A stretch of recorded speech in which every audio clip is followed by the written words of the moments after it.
Admiral Ju Kim stood at the command center's main viewport, watching the dark ocean waters outside. Here, 3 kilometers beneath the Pacific Ocean, she commanded Earth's greatest secret, a million warships hidden from the galaxy's eyes. On the main screen, the Arcturian diplomat spoke with clear disdain. Earth lacks the military strength to challenge the Vordax, he said, his slender blue fingers gesturing dismissively. The Council recommends immediate surrender of the outer colonies to prevent further bloodshed. Kim's lips formed a thin smile. For 200 years, humanity had played the part of a weak, minor power. Earth's representatives in the Galactic Council acted appropriately humble. Human ships, the few that traveled openly in space, were outdated by galactic standards. Earth's military posed no threat to any major power. Or so they all believed. "Status report," Kim said, turning to her senior staff. Fleet Commander Do-Yen Baek stepped forward. "The Vordax have taken 3 colony worlds in the Epsilon sector. Civilian casualties are minimal. Most were evacuated in time. But they've destroyed our orbital defenses and established ground bases. They believe we have no answer to their aggression," said Intelligence Director Jia Ryu. "Their battle groups are advancing with minimal formation discipline. They expect no resistance." Kim nodded. For centuries, humanity had carefully crafted this illusion.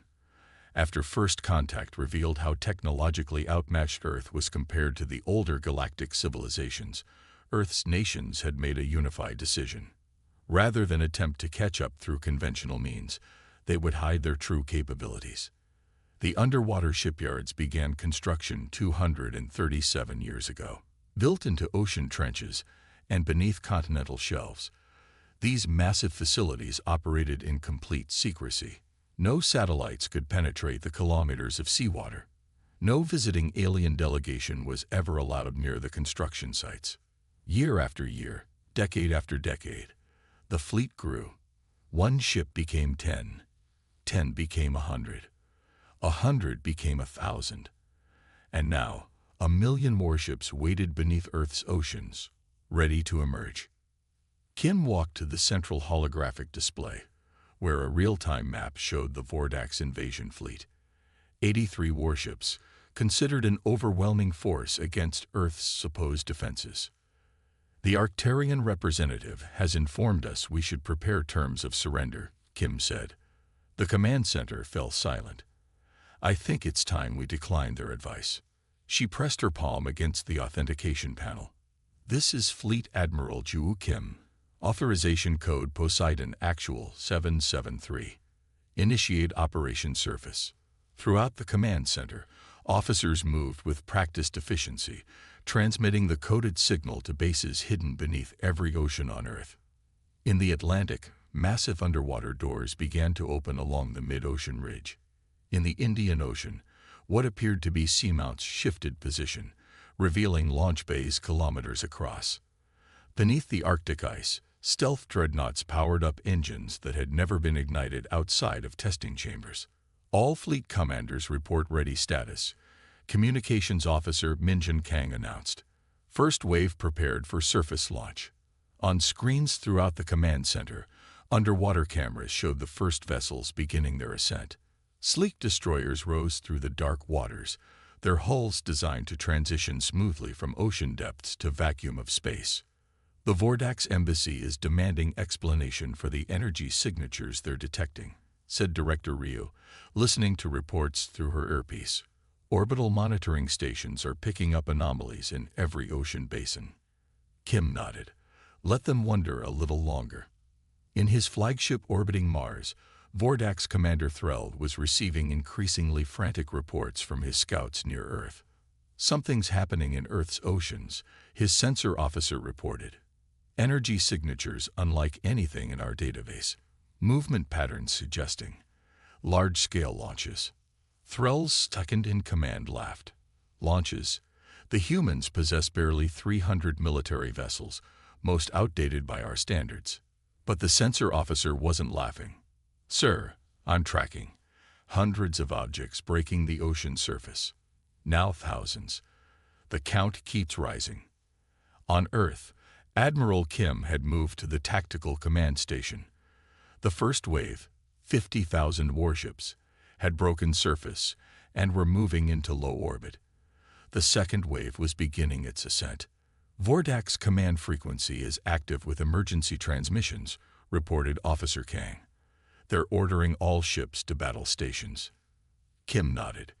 "Transmit our message on all Galactic Council frequencies." Her face appeared on communication screens across thousands of worlds. In the council chamber itself, representatives of 200 species watched in stunned silence as Kim spoke. "This is Admiral Ju Kim of Earth Fleet Command. For centuries, humanity has endured the patronizing treatment of the older galactic civilizations. We have been dismissed as insignificant, our territories encroached upon, our rights ignored. The attack on our colonies by the Vordak's Imperium, and the Council's response suggesting we surrender, has forced our hand." Behind her, the camera showed Earth from orbit, where tens of thousands of warships now moved into formation, with more constantly surfacing from the oceans below. "As you can see, humanity is not as defenseless as you believed. We possess not the 300 ships listed in your registry, but 1 million warships of advanced design. They have been constructed in secret beneath our oceans, away from your prying sensors and dismissive assessments." In the Vordak's command ship, Commander Threll watched in horror as his tactical display showed the impossible.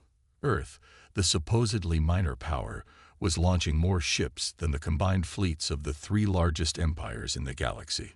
"Impossible," he whispered. "Their industrial capacity." On screen, Admiral Kim continued. "To the Vordak's forces currently occupying human colonies, you have 6 hours to withdraw completely from our territory. Any Vordak's vessel remaining after that time will be destroyed. To the Galactic Council, humanity will no longer accept second-class status. We expect a full review of all treaties imposed upon us." As she spoke, more ships continued to rise from Earth's oceans, their hulls still dripping with seawater as they joined the growing armada in orbit. 1 million ships, the greatest fleet the galaxy had ever seen, and it had been there all along, hidden beneath the waves of a planet everyone had underestimated. Kim ended the transmission and turned to her staff. "Send the fleet to the Epsilon sector. It's time to take back what's ours." Vordak's Ambassador Grell paced nervously in his embassy office on Earth. Something was very wrong. His communication device beeped constantly with alerts from monitoring stations around the planet. "What do you mean, thermal anomalies?" He snapped at his science officer. "Be specific." The science officer's image flickered on the screen. "Sir, our sensors are detecting massive heat signatures from every ocean on Earth. The Atlantic, Pacific, Indian, Arctic, all showing temperature increases in deep water regions. Energy readings are off the charts." Grill moved to the window. The embassy sat on a hill overlooking the Pacific Ocean. The water looked calm and normal, but his instincts told him danger was coming. "Contact the human authorities," he ordered. "Demand to know what's happening." On the embassy's main screen, the global sensor network flashed warning after warning. Something huge was moving beneath Earth's oceans. 3 kilometers below the surface of the Pacific Ocean, Captain Juno Park stood on the bridge of the destroyer Swift Current. For 15 years, he had trained for this day. His ship, along with thousands of others in this launch bay alone, had never seen sunlight or stars. "All systems ready," his first officer reported. "Launch bay doors opening." Park felt a slight vibration as the massive doors above their underwater base slid apart. Kilometers-wide panels of artificial seafloor, disguised as a seamount chain, moved aside to reveal the open ocean above. "Prepare for surface launch," Park ordered. "Formation Alpha 3. Throughout his ship, 300 crew members moved with practiced efficiency. The Swift Current had never flown in actual space, but every crew member had spent thousands of hours in perfect simulations. "All ships reporting ready," the communications officer announced. On the tactical display, Park could see the positions of 50 other destroyers in his immediate launch group. a tiny fraction of the full fleet about to emerge. "Begin ascent," Park ordered. In orbital monitoring stations, human technicians who weren't part of the secret watched their instruments with confusion and growing alarm. "Sir, I'm getting energy signatures from the Mid-Atlantic Ridge," one called out, "and similar readings from the Mariana Trench and the Kerguelen Plateau." Station Commander Sumgo Lee kept his face neutral. He knew what was happening, though he'd never been told the full scale of the operation. "Contact Earth Fleet Command," he said calmly. "Priority channel." On screens across the monitoring station, satellite imagery showed strange disturbances in ocean surfaces worldwide. Massive circular patterns appeared as if the water itself was being pushed up from below. In his flagship orbiting Mars, Vordax Commander Dres received the first alarming reports. "Sir, Earth's oceans are showing unusual activity," his sensor officer reported. "Energy signatures unlike anything in our database." Dres frowned. The humans were a minor power with outdated technology. Their fleet consisted of barely 300 vessels, most of which were currently docked at their lunar base. "Specify unusual activity," he demanded. The sensor officer's voice trembled slightly. "Sir, I'm detecting objects rising from the oceans. Many objects. Military vessels. Hundreds of them." Dres moved quickly to the main tactical display. "Show me." The holographic image of Earth appeared, with bright dots representing detected vessels. At first, there were just a few hundred near major coastlines. Then suddenly, thousands more appeared, rising from ocean depths worldwide. "This is impossible," Dres whispered. "Check your sensors again." "Sir, sensors are functioning correctly," the officer replied. "I'm now tracking over 10,000 vessels, 15,000, 20,000. Dres stared in disbelief as the count continued rising. How could the humans have hidden such a fleet? Where had they built these ships? The Vordax had spies in every human shipyard, monitors on every orbital platform. Their production capacity was assessed at fewer than 300 vessels, he said, more to himself than to his officers. "Sir, the count has passed 100,000 and is still climbing." Captain Mina Choi felt the exhilaration of open sky as her battleship, Mountain Shadow, broke the surface of the Indian Ocean. Water cascaded from the massive hull as the ship rose higher, anti-gravity engines humming with power. "Surface achieved," her helmsman reported. "All systems nominal." Through the viewports, Choi could see hundreds of other vessels emerging nearby, destroyers, cruisers, carriers, and more battleships like her own. For generations, these ships had waited in hidden underwater bases. Now they rose together in perfect formation, water streaming from their hulls as they pointed toward the stars. "Take us to orbital position," Choi ordered. "Formation Delta 7. The Mountain Shadow accelerated upward, joining a growing armada that stretched across the sky. Naval vessels of every class moved into precise formations that had been planned decades in advance. In the Galactic Council chamber, emergency alarms sounded as the first reports arrived. Representatives from 200 species gathered around display screens showing the impossible sight. Earth, the supposedly minor power, launching what appeared to be the largest fleet ever assembled in galactic history. "This cannot be real," the Arcturian delegate insisted. "It must be some form of illusion or sensor trick." But the images kept coming. Ships rising from oceans worldwide.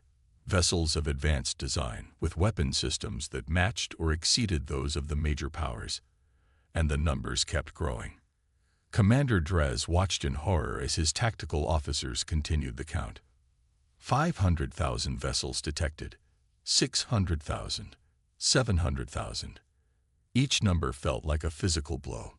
The Vordax Imperium, the dominant military power in this sector of the galaxy, possessed just under 30,000 warships in total. And now Earth, this supposedly insignificant world, was launching many times that number. "Sir, we're receiving a transmission from Earth Fleet Command," his communications officer reported. Admiral Ju Kim's face appeared on the main screen. She wore a uniform Dres had never seen before, not the familiar blue of Earth's known military, but a darker, more formal design with gold insignia that marked a far more advanced command structure than the Vordax had believed existed. "Commander Dres," she said calmly, "by now you've observed our fleet emerging. You are witnessing the end of a deception that has lasted for centuries. Earth is not the minor power you believed us to be." Dres found his voice. "Where? How did you build such a fleet without detection?" Kim smiled slightly. "Beneath our oceans, Commander. The one place your sensors and spies couldn't reach. While you watched our orbital shipyards producing our decoy fleet of outdated vessels, our true production facilities have operated in secret beneath kilometers of seawater." The tactical display updated again. 900,000 vessels detected. 950,000. "The Vordax forces occupying our colony worlds have 6 hours to withdraw," Kim continued. "After that time, they will be removed by force." The transmission ended, leaving Dres staring at the tactical display as the count finally stabilized. "Final count. 1 million vessels," his sensor officer reported, voice hollow with shock. Outside the viewports of his flagship, Dres could see Earth in the distance. The planet was now surrounded by a vast cloud of warships that glinted in the sunlight, their hulls still wet with the ocean waters that had hidden them for so long. In a single day, everything had changed. The galaxy would never be the same.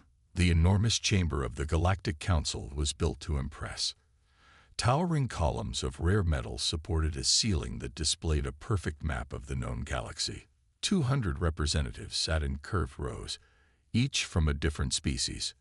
For centuries, this room had been where the powerful made decisions that shaped the fates of countless worlds. Today, that power suddenly felt very small. In the center of the chamber, Admiral Ju, Kim's hologram, stood 12 feet tall. She wore a crisp black uniform with silver insignia that no council member had ever seen before. Behind her, tactical displays showed Earth's massive fleet, 1 million warships, now moving through space with perfect coordination. The council leader, an ancient Deltarian with scale-like skin, tried to maintain dignity. "Admiral Kim, this unannounced display of military force violates numerous council protocols." "Protocols?" Kim interrupted. Her voice was calm but carried throughout the chamber. "Let's discuss protocols. When the Vordax attacked our colonies in the Epsilon sector, this council recommended we surrender. No emergency session, no sanctions against the aggressors, just an expectation that humanity would accept its place as a minor power not worth defending." The Vordax representative, a tall figure with ridge-lined features, stood up. "Earth has deliberately misrepresented its military capabilities for centuries. This deception—" "Yes," Kim said simply. "We deceived you, just as your empire has hidden military bases in supposedly neutral systems, just as the Arctarians have conducted illegal genetic experiments on primitive species, just as the Novel Collective has harvested resources from protected worlds." She paused, letting her words sink in. "The difference is our deception harmed no one. Yours has cost countless lives." Screens around the chamber showed Earth ships taking position throughout human space. The images were stunning. Vessels of advanced design moving with precision that suggested years of training.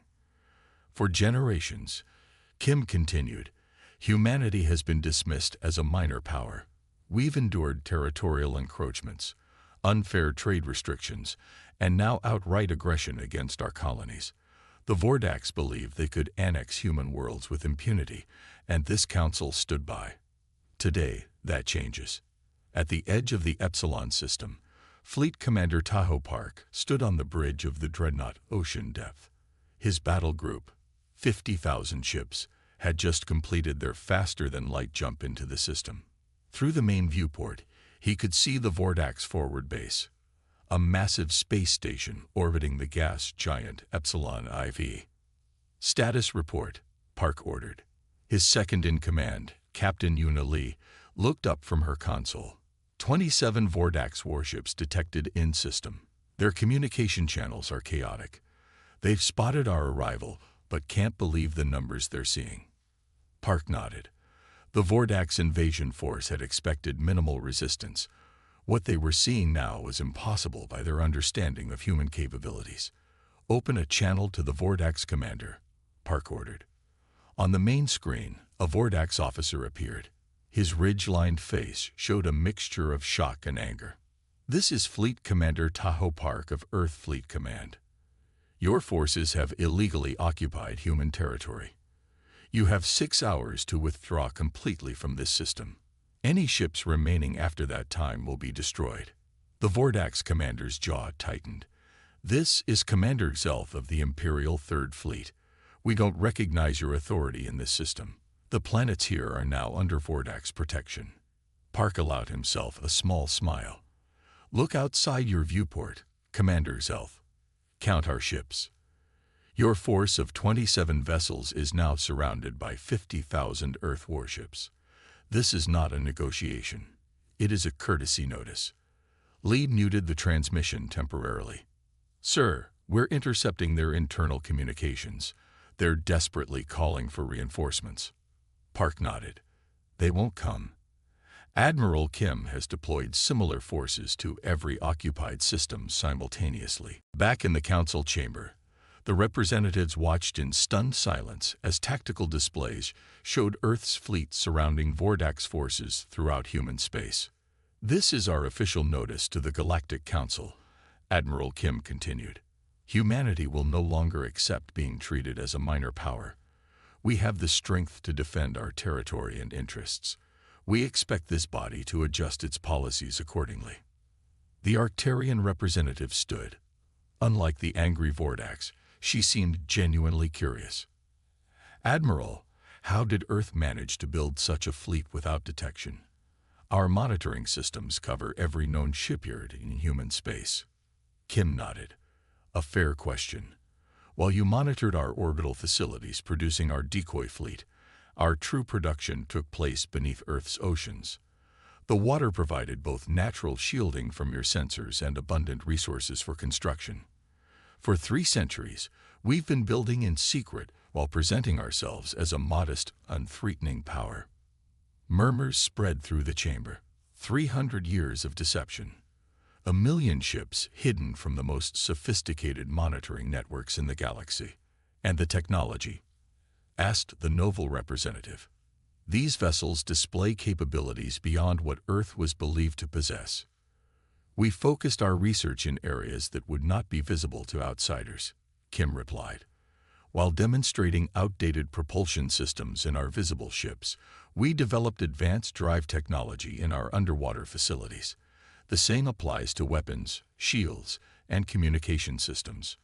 In the Epsilon system, Commander Zelf of the Vordax fleet was facing an impossible situation. His 27 ships were surrounded by 50,000 Earth vessels. Similar reports were coming in from every Vordax force in human space. Sir, his tactical officer reported, we're detecting weapons locks from multiple Earth vessels. Their technology. It's unlike anything in our database. Zelf stared at the tactical display. The Earth ships had formed a perfect sphere around his fleet, leaving no possible escape route. His ships were outnumbered nearly 2,000 to 1. Send a message to Imperial Command, he ordered. Request immediate instructions. But he already knew what those instructions would be. The Vordax Imperium, for all its aggressive expansion, was not foolish enough to fight a battle it could not win. At exactly the 5-hour mark, Vordax ships across human space began powering up their engines. One by one, they moved away from occupied worlds and stations, forming up for faster-than-light jumps back to Vordax territory. In the Epsilon system, Commander Park watched as the Vordax fleet departed. They're leaving without further confrontation, Captain Lee reported. Similar withdrawals reported in all occupied systems. Park nodded. Begin landing operations. I want our forces on every colony world within the hour. Provide medical assistance and begin rebuilding damaged infrastructure. As Earth ships moved toward the recently liberated colonies, communications came in from grateful settlers. For the first time, human colonists were seeing the true might of their homeworld's fleet. In the council chamber, the Vordak's representative received the news of the withdrawal with visible anger. "This is not over," he hissed at Admiral Kim's hologram. "The Imperium will not forget this humiliation." Kim's expression remained neutral. "It was never our intention to humiliate anyone. We simply want what every civilization deserves, the right to exist without fear of unprovoked aggression. Remember that we could have destroyed your invasion fleet. Instead, we allowed them safe passage home." The council leader raised his hands for silence. In light of these dramatic developments, the council will need to reassess numerous policies and treaties regarding Earth and human territory. Admiral Kim, we request Earth send a formal diplomatic delegation to discuss these matters. Kim nodded. "We will send representatives. But understand this, the old order has ended. Earth expects to be treated as an equal partner in galactic affairs, with all the rights and respect that entails." As Kim's hologram faded, the council chamber erupted into urgent conversations. In a single day, the balance of power in the galaxy had shifted dramatically. Earth, long dismissed as an insignificant world, had revealed itself as perhaps the most formidable military power in known space, and no one knew what other secrets humanity might still be hiding. The Grand Conference Hall in Seoul had never hosted so many non-human visitors. Representatives from 37 galactic civilizations filled the room, their diverse forms occupying specially designed seats. Some breathed through masks that filtered Earth's air to their specific needs. Others wore environmental suits to maintain proper temperature and pressure. Defense Minister Jinho Kang stood at the podium, his gray uniform crisp against the wooden backdrop. Behind him, large screens showed images of Earth's underwater shipyards, massive structures built into ocean trenches and beneath continental shelves. "We understand you have questions," Kang began simply. "For centuries, humanity has presented itself as a minor power with limited capabilities. Today, we will explain why." The Arcturian ambassador raised a slender blue hand. "Minister Kang, how could Earth possibly hide a million-ship fleet? Our surveillance networks monitor all known shipyards in your system." Kang nodded. "The key word is known. Please watch this brief presentation." The screens changed to show historical footage from 300 years earlier. The images showed Earth's first contact with alien life, the arrival of Zentarian trade ships that had discovered human radio signals. "When we first met other civilizations," Kang explained, "we quickly realized how far behind we were technologically. The Zentarians were kind, but made it clear that Earth was considered primitive by galactic standards." The screens now showed early meetings between human leaders, heated discussions taking place around wooden tables. "Our nations faced a choice," Kang continued. "We could openly try to catch up, knowing it might take centuries, or we could present a unified but deliberately modest face to the galaxy while developing our true capabilities in secret." The novel representative, a crystalline being that communicated through light pulses, flashed rapidly. The translator converted. "You're saying Earth's nations, which our historical records show were deeply divided, united around this deception." "Yes," Kang replied. "It was perhaps the first thing all Earth nations fully agreed upon. The threat of being permanently relegated to minor status in a galactic community was motivation enough to set aside old rivalries." The screens now showed early construction of underwater facilities, enormous structures being built on the ocean floor, far from prying eyes. "We selected our oceans as the perfect hiding place," Kang explained. "Water blocks most scanning technology. The pressure and darkness at extreme depths provided natural security. And importantly, your civilizations had already completed your surveys of Earth, focusing primarily on our land masses and near-orbit space."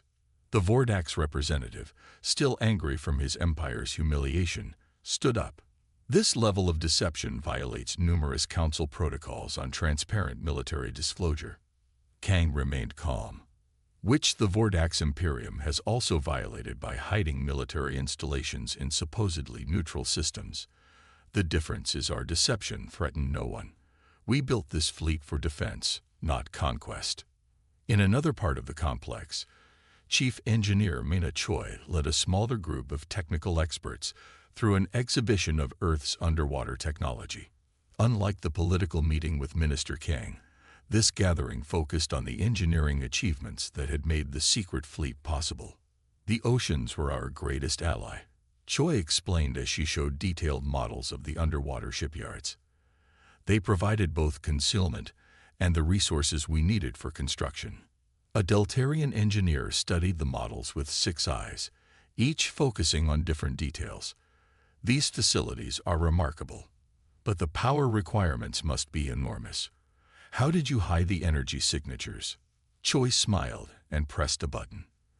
The model transformed to show deep trenches leading to the planet's core. Geothermal energy, she explained. We tapped into Earth's natural heat, using it to power our facilities. The ocean water itself helped cool our systems and absorb waste heat, making the energy signature nearly undetectable from orbit. The technical representatives moved from display to display, their expressions showing various forms of amazement or concern, depending on their species. But the ships themselves, said a Zentarian engineer, we've now had opportunity to scan them in space. Their technology appears to exceed even our latest designs in several areas. Choi nodded. While showing you outdated technology in our public ships, we pursued different research paths in secret. With no need to follow established galactic standards, we explored alternative approaches to propulsion, weapon systems, and defensive technology. She activated another display, showing the internal systems of one of Earth's destroyer-class vessels. The design was unlike anything the visiting engineers had seen before. We had to solve problems differently, Choi continued. For example, our ships needed to transition smoothly from deep ocean pressure to the vacuum of space. This led to hull designs and structural systems that provide greater resilience than conventional space-only vessels. Back in the main conference hall, Minister Kang was addressing questions about Earth's future intentions. Humanity does not seek domination or empire, he stated firmly. We built this fleet for one purpose, to ensure Earth and its colonies would never be dismissed or threatened again. We wish to be treated as equals in galactic affairs, nothing more. The Arcturian ambassador leaned forward. Minister, what you call being treated as equals requires trust. Earth has engaged in a 3-century deception. How can the galactic community now trust your statements about peaceful intentions? Kang didn't hesitate. By our actions, we could have destroyed the Vordax invasion force. Instead, we allowed them safe withdrawal. We could have used our fleet to seize territory beyond our existing colonies. Instead, we've maintained our original borders. The screens behind Kang now showed Earth ships providing aid to damaged human colonies, helping rebuild what the Vordax attack had destroyed. Judge us by what we do, Kang said simply, not by what we might have done. As the meetings continued, word spread through the galaxy about Earth's technological achievements. What shocked observers most wasn't just the number of ships, but their sophistication. On a Zentarian science vessel studying the Earth fleet from a respectful distance, Chief Researcher Vril completed his analysis. Impossible, he muttered, reviewing the scan results again. Their propulsion efficiency exceeds our best systems by 22%. Their energy weapons use principles we've never even theorized. His assistant looked worried. How could they advance beyond us while pretending to be centuries behind? Vril's antennae twitched thoughtfully. They weren't constrained by conventional thinking. While we followed established research paths, they explored alternatives out of necessity, and they did it all hidden beneath their oceans, freed from outside influence or observation. He looked at the scanner showing hundreds of Earth ships in formation nearby. We've been complacent, Vril said quietly, believing our technological advantage was permanent. Now we must face an uncomfortable truth. The humans haven't just caught up. In some ways, they've surpassed us. As evening fell in Seoul, Minister Kang and Engineer Choi met privately to discuss the day's meetings. How did they respond to the technical briefings? Kang asked. Choi smiled slightly, with disbelief, then concern, then acceptance. The Zentarians were particularly impressed by our propulsion systems. The Novel couldn't understand how we developed our shield technology without any prior examples to study. Kang nodded. The political discussions went similarly. Initial anger, especially from the Vordax, followed by pragmatic acceptance from most others. They're recalculating their understanding of the galaxy now that Earth is a major power. Both looked out the window at the night sky. Somewhere up there, Earth's million ships patrolled human space, a fleet that until days ago had never seen starlight, hidden for centuries beneath the silent depths of Earth's oceans. 300 years of secrecy, Choi said quietly. Hard to believe it's finally over. Kang's expression remained serious. Not completely over. The ocean yards are still producing ships after all. Choi looked at him with surprise. But we've revealed our existence to the galaxy. Why continue the underwater production? Kang smiled thinly. Because, my friend, a wise civilization never reveals all its secrets at once. The Galactic Council chamber looked different now. 6 months after Earth revealed its hidden fleet, the enormous room had been redesigned. The old arrangement, with major powers in the center and minor species at the edges, was gone. Now all representatives sat in a perfect circle, symbolizing the new equality Earth had demanded. Admiral Ju Kim walked to the central speaking platform. She wore her formal black uniform with its distinctive silver stars. Around her, representatives from 200 species watched silently. Fellow members of the Council, Kim began. Today marks the final ratification of the new Galactic Charter. With this agreement, we enter an era where size and military strength alone no longer determine a civilization's rights. On large screens around the chamber, historic images played. Earth's million ships rising from the oceans, the withdrawal of Vordax forces from human colonies, and the signing of the peace treaty that had formally ended the conflict. The Vordax representative sat stiffly in his seat. His empire had suffered the greatest change in status. The peace treaty they had signed was harsh, surrendering disputed territories, paying large sums to rebuild damaged human colonies, and accepting limits on the size of their fleet. Earth never wanted domination. Kim continued, looking directly at the Vordax representative. We built our fleet for defense, not conquest. But we will no longer accept being treated as a minor power whose interests can be ignored. Several small species representatives nodded in agreement. Under the old council rules, their concerns had often been overlooked. Earth's sudden rise to power had given them unexpected support. Fleet Admiral Juno Seo stood on the bridge of his flagship, Pacific Guardian. Through the viewports, he could see Earth ships patrolling alongside vessels from smaller civilizations that had previously been unable to defend themselves. Status report, Seo requested. His tactical officer looked up from her station. The joint patrol with the Kelsian ships is proceeding well, Admiral. Their crews are quickly learning our coordination protocols. Seo nodded with satisfaction. The Kelsians, a peaceful species with valuable resource worlds, had suffered regular raids from larger powers for centuries. Now, under Earth's new security arrangement, their space was protected by joint patrols. And the Vordax border? Seo asked. Quiet, sir. Their ships maintain the agreed distance. Our monitoring stations detect no unusual activity. Seo studied the tactical display showing ship positions throughout the sector. For centuries, humanity had hidden its strength. Now that strength protected not just human worlds but many smaller civilizations that had reached out for Earth's help. We've received another request for security partnership, his communications officer reported.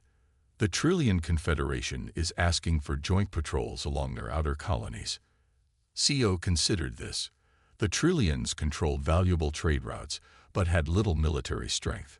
Tell them Ambassador Ba will contact them to discuss terms, Seo replied. We can help them, but they must understand our resources are not unlimited. Even with 1 million ships, Earth couldn't protect everyone. Choices had to be made, priorities established. In her diplomatic offices on the Galactic Central Station, Ambassador Hyun Ba ended a long meeting with representatives from 15 smaller civilizations. The room cleared, leaving her alone with her assistant. "Another productive day," her assistant commented, organizing notes on his tablet. Ba rubbed her tired eyes. "Productive but challenging. The Novalians want military protection, but refuse to sign the transparency agreements. The Zentarians agree to everything, but want exclusive trade rights that would hurt other species. Everyone wants Earth's protection," her assistant observed. "Not everyone wants to follow Earth's rules." Bai nodded. This was the constant challenge. Earth's sudden rise to power had created opportunities to reshape galactic politics, to create a more equal system where smaller civilizations weren't constantly threatened by larger ones. But building such a system required careful diplomacy. "The Arcturian Prime Minister has requested a private meeting," her assistant added. "His ship arrives tomorrow." Bai raised an eyebrow. The Arcturians had been a major power under the old system. They had adjusted to Earth's emergence more gracefully than the Vordax, quickly offering friendship and cooperation. "Schedule him for mid-morning," she said, "and send me the latest intelligence reports on Arcturian military movements. Their sudden friendliness still makes me cautious." Back in the council chamber, Admiral Kim was concluding her address. "This new era requires adjustment from all of us," she said. "Earth must learn to use its strength wisely. Larger powers must accept a more equal relationship with smaller civilizations. And all of us must remember that military might is not the only measure of the species' worth." As the session ended, representatives moved toward the exits, talking in small groups. The Arcturian Prime Minister, a tall, slender being with blue-tinted skin, made his way to Admiral Kim. "Admiral," he said smoothly, "a moment of your time." Kim nodded, and they moved to a quiet corner of the chamber. "Your speech was inspiring," the Prime Minister said. "This new balance of power is unexpected, but perhaps necessary." "I'm pleased your government sees it that way," Kim replied carefully. "The Arcturians have been quick to offer alliance after Earth's fleet emerged, too quick perhaps." The Prime Minister leaned closer. "1,000,000 ships," he said, shaking his head in amazement. "All those years, hidden under your oceans. Tell me, Admiral, is that truly all of them, or is this merely another layer of deception?" Kim kept her face neutral, but her mind raced. The question was cleverly asked. If Earth had revealed only part of its true strength, that would affect how other powers responded. She offered a small smile. "What matters, Prime Minister, is the fleet we've shown is sufficient to maintain peace. The rest is not relevant to our current discussions." The Prime Minister studied her face, looking for clues. Finding none, he nodded respectfully. "Of course, Admiral. I look forward to our continued cooperation." As he walked away, Kim permitted herself a moment of private amusement. Let him wonder. Let them all wonder. Earth had kept secrets for 300 years. Perhaps it still had a few more. Deep beneath the Pacific Ocean, Chief Engineer Wanjin Kang inspected the newest section of Underwater Base 7. Construction workers moved around him, installing equipment in what would soon be another production facility. "The new phase is proceeding on schedule," his assistant reported. "The first test vessels should be ready within 6 months." Kang nodded with satisfaction. Above, in space, Earth's 1,000,000 ships patrolled proudly, their existence now known to the galaxy.